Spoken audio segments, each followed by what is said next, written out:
Hey guys, welcome back or welcome to my channel. My name is Munira, and right now I'm currently at my mom's school to finish some work. So I'm going to show you my work. Tada!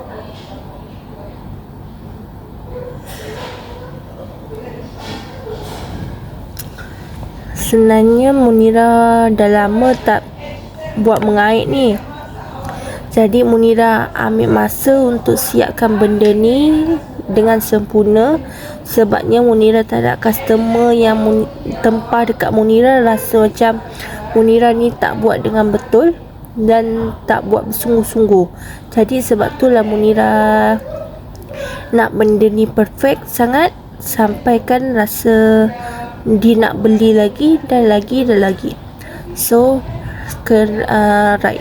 sekarang ni Munira nak finish ni alah meja ni, dan Munira mungkin akan buat lagi untuk anak saudara Munira. Hari tu Munira ada jumpa anak saudara Munira.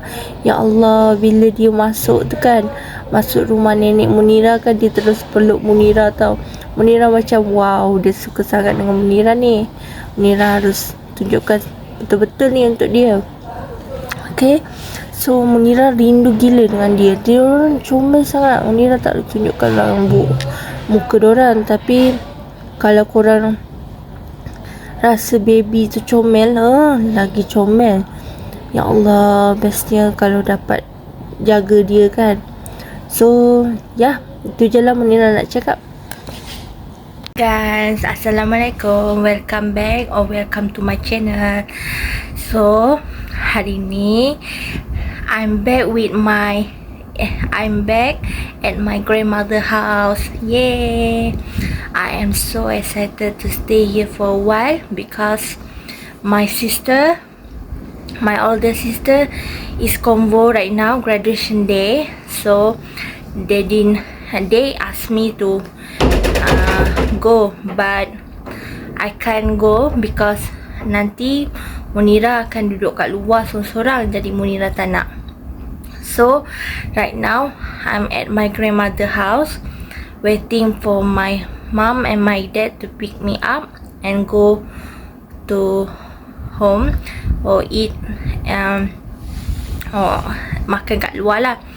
So sekarang ni dalam pukul 3, Munira baru lepas makan nasi. Lauk dia sangat sedap. Munira makan dengan nenek Munira. It was a really delicious food. And right now kan, korang nak tahu tak Munira suka apa? Munira suka tengok short drama or movie. Because you know what is dia dah macam jadi habit Munira untuk tengok cerita tu. Sebabnya kan, dia bagi pengajaran yang banyak. Dia bagi kita rasa macam wow, best gila cerita ni. Boleh kita macam contoh, ada kita boleh ikut contoh ni, macam tu lah. Okay, Munira tak tahu nak cakap apa sebab Munira tak ada idea. Dan Munira terpaksa post video ni hari ni pukul 8 malam. Jadi korang stay tune, okay?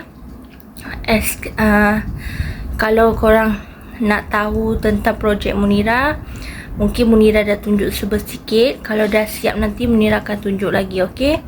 Okay lah, itu saja Munira nak cakap. Bye bye. Assalamualaikum.